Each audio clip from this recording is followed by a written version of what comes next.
வணக்கம் மக்களே. ஏமா காலையில் வீட்டில் ஆரம்பித்து வேலைக்கு போயிட்டு திரும்ப வீட்டுக்கு வர வரையும் எத்தனை சத்தம். இதில் நீ வேற கத்திட்டு இருக்க. கடவுளே, ஏதாவது ஒரு அமைதியான இடம் இருந்தால் சொல்லுங்களேன். இதுதானே உங்கள் மைண்ட் வாய்ஸு. கவலைப்படாதீங்க, உங்களுக்கான ஒரு இன்ஃபர்மேஷனோட தான் நான் வந்திருக்கேன். The quietest place in the world silent room எங்கே இருக்குன்னா, அமெரிக்காவில் வாஷிங்டனின் ரெட்மண்ட் கேம்பஸில் உள்ள மைக்ரோசாஃப்ட் ஹெட் குவார்ட்டர்ஸில் இருக்கக்கூடிய ரூம் தான் வேர்ல்ட்ஸ் குவைட்டஸ்ட் பிளேஸாங்க சைலண்ட் ரூம்னு சொல்கிறாங்க. எல்லா ரூம்லேயும் சவுண்ட் ப்ரூஃப்லாம் இருக்கும். இது என்ன புதுசாக இருக்குன்னு கேட்குறீங்களா? இந்த ரூம் அனெகாயிக் சேம்பர், அதாவது எந்த சத்தமும் உள்ள நுழையாதபடி செஞ்சுருக்காங்களாம். அது மட்டும் இல்லாமல் இதில் 6 லேயர்ஸாலான ஸ்டீல் போட்டு கட்டியிருக்காங்களாம். இந்த ரூம் கட்ட 1.5 வருஷம் ஆச்சாங்க. சவுண்டை டெசிபலில் மெஷர் பண்ணுவாங்க.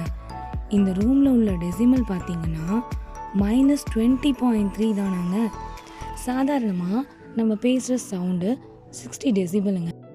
அப்போது எவ்வளோ அமைதின்னு யோசிச்சுக்கோங்க. இந்த ரூம்குள்ளே போனால் நம்மளால் கொஞ்சம் நேரம் கூட நிற்க முடியாதான். உடனே தடுமாறி உட்கார்ற மாதிரி ஆகிடுமா. ஏன்னு கேட்குறீங்களா? சாதாரணமாக நம்ம ஏர் ட்ரம் சவுண்டோட ப்ரெஷருக்கு பழகியிருக்குமா. எந்த சத்தமும் கேட்காததால் நம்ம ஏர் ட்ரம்முக்கு ப்ரெஷர் போகாதான். ஸோ நம்மளோட 5 சென்ஸில் ஒன்று இல்லாட்டி நமக்கு தடுமாற்றம் வருமா. நம்மளால் கொஞ்சம் நேரம் கூட நிற்க முடியாமல் போயிடுமா. நம்ம உட்காந்து கேட்குறப்போ நம்மளோட ஹார்ட் பீட் சவுண்டு 16 மடங்கு அதிகமாக கேட்குமாங்க. ஹார்ட் பீட் சவுண்ட் மட்டும் இல்லைங்க, நம்ம உட்கார்றப்போ நம்ம எலும்புகளோட சத்தமும் 16 மடங்கு அதிகமாக கேட்குமா.